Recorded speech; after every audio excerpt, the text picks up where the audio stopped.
নমস্কাৰ, মই আব্দুল হান্নান আৰু আমাৰ বিদ্যালয়খনৰ নাম হ'ল ব্ৰাইট ফিউচাৰ একাডেমি। আজি মই মাধ্যমিক আৰু উচ্চতৰ মাধ্যমিক চূড়ান্ত পৰীক্ষাত অৱতীৰ্ণ হ'বলৈ যোৱা প্ৰতিগৰাকী ছাত্ৰ ছাত্ৰীক আমাৰ ব্ৰাইট ফিউচাৰ একাডেমিৰ তৰফৰ পৰা আন্তৰিক শুভেচ্ছা তথা অভিনন্দন জ্ঞাপন কৰিছোঁ। বৰ্তমান সময়ত একাংশ ছাত্ৰ ছাত্ৰী মানসিক চাপত ভোগে। এটা সময় পৰীক্ষা সময়, কিন্তু পৰীক্ষাটোক আমি মানসিক চাপত নভোগী এটা ফেষ্টিভেল হিচাপে মানিব লাগে। কি কয় সেইটো হয়, মানে ধৰক আপোনাৰ যেনেকৈ ছাত্ৰ ছাত্ৰীসকলে প্ৰথমৰ পৰা যেতিয়া শিক্ষা জগত অৰ্থাৎ যেতিয়া ক্লাছ 10ত উঠিছে, তেওঁলোকে তেতিয়াৰ পৰা যেনেকৈ ধৰক পঢ়াটো পঢ়ি আছে, পৰীক্ষাৰ আগমুহূৰ্তত দেখা যায় তেওঁলোকে এটা মানসিক চাপত ভোগে। তাৰমানে তেওঁলোকে এটা চিন্তাত সোমাই যায়।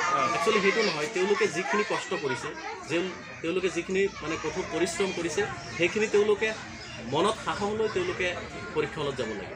সেইটো মোৰ বডিত কয় আৰু তেতিয়াহ'লে তেওঁলোকে আৰু মানসিক চাপ বোলা বস্তুটো তেওঁলোকৰ হেৰিত নাথাকে। ধন্যবাদ।